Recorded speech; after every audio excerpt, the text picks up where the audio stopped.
really don't like what happened in Virginia, but you just kind of see rolling totalitarianism across the country, and nobody experienced that like you did.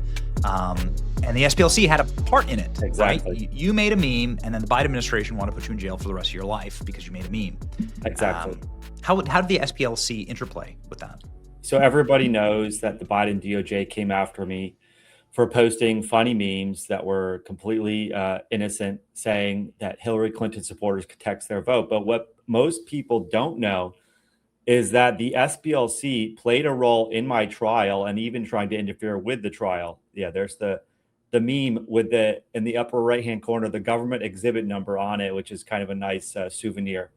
So what happened when I was going on trial in March of 2023 for posting two of these memes is that the SPLC actually came after my attorney and the expert witness in my case and tried to intimidate both of them and smear them in the press. Two characters named Luke O'Brien and Michael Edison Hayden.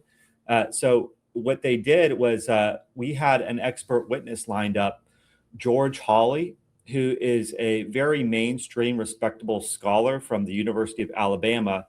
He's had his publications in, I believe, Cambridge and Columbia have published his work. Very reasonable guy, not some kind of right-wing extremist. And he happened to be the TPUSA campus advisor. More on that in a minute. Hawley was going to testify at my trial that the election memes that I posted were indicative of trolling and not actually an attempt to trick Democrat Hillary Clinton supporters out of going to the polls. So what they did was they smeared this guy Hawley based on the fact that he had corresponded in emails with somebody from VDARE. Not only that, they tried to smear him by the fact that he was the TPUSA campus advisor. If I could read you this one quote that they sent to him, I shouldn't say they, Luke O'Brien sent to him, which is, TPUSA has engaged for years in a range of far-right activism, including anti-LGBTQ plus efforts and anti-democratic organizing that contributed to the Jan 6 attack on the U.S. Capitol. The organization has numerous links to white nationalism. Do you have any comment? And then he said, does the University of Alabama know that you are doing this, that you're corresponding with these people? So ultimately what happened is the expert witness, George Hawley, backed out of this case. They also tried to portray my attorney, who was just a regular, very well-respected in the New York area criminal defense attorney. They tried to smear him as some kind of far-right movement lawyer because he was taking my case. And now the funny thing is that this kind of ended badly for these two individuals, Luke O'Brien and Michael Edison Hayden. What happened was this story was baseless. And so when my attorney got wind of it, they had Clearlock send a email to SPLC saying, look, if you run this baseless story, we're going to come after you for massive legal liability. The only reason I know this is because Mr. Hayden published it in this book. And the aftermath of this is that SPLC pulled the baseless story and didn't run it. And this ended up with Michael Hayden on the floor of his shower at his house having a panic attack, passing out or something bizarre. He eventually had to leave the SPLC.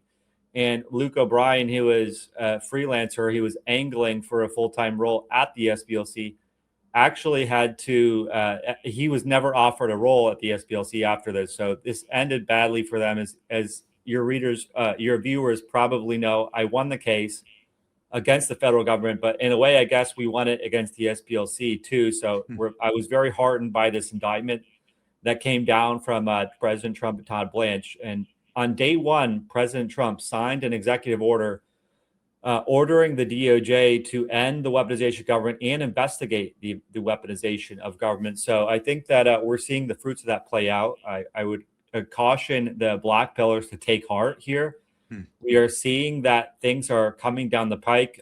When Biden was in office, I was being prosecuted federally. They tried to throw me in prison.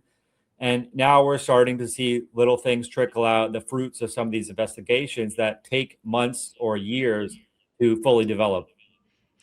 Doug, how much time were you facing in prison? So I was sentenced to 7 months in federal prison. by a judge in Brooklyn, New York.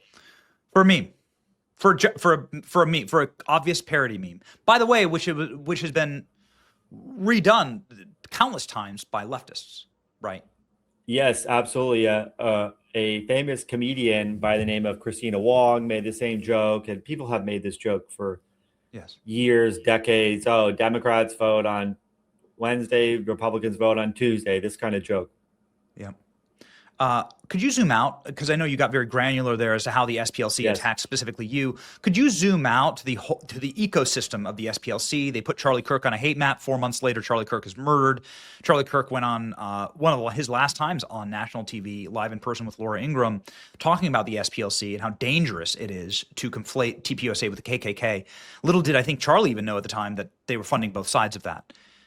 Could you talk about the ecosystem of how the SPLC operated, and how good it is that the Trump administration is exposing that, shutting it down?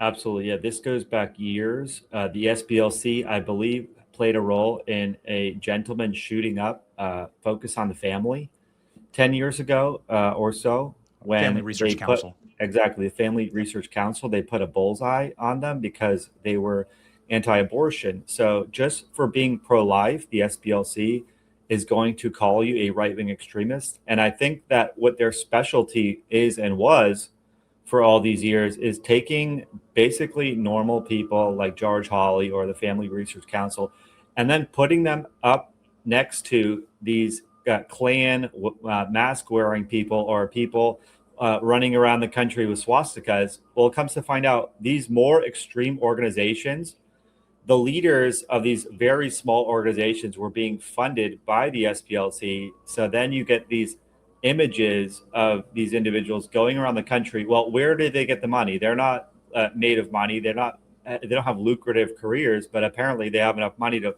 fly around the country and wave swastika flags or put Klan masks on. It's a form of LARPing. I mean, these are kind of like old defunct organizations. And so then they take these people and they put them up next to President Trump or yourself or Charlie Kirk and say, this is what we're fighting for. Send us your money. And then, of course, we know what they're doing.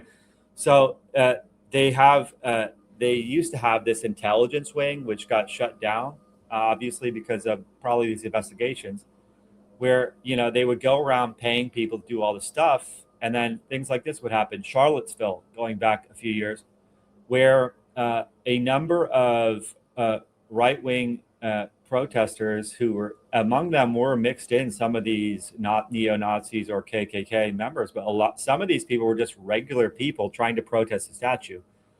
They corralled them into the town square, and then they corralled Antifa in to try to create this riot situation. A lot of people think that they were trying to have blood spilled there so that they could portray this as extremism gone wrong and Trump is ruining America. And fortunately, that didn't end up happening, besides one individual who sadly lost her life because an individual hit her with his car. And then it's contested whether he was just trying to escape or whether he made a mistake or whether he purposely mowed her down. That's sort of immaterial. But this is what the SPLC does, which is profit off of rancor and division by causing rancor and division. What do you think about Patriot Front? Like, first off, I can't wait to see what names are properly exposed. I would really like to see the names who are getting paid by the SPLC in order to do this. They're paying hundreds of thousands, if not millions. They've paid in totality millions upon millions of dollars. Yes. To right-wing influencer class individuals, and they knew exactly what they were doing here. They knew exactly what they were doing.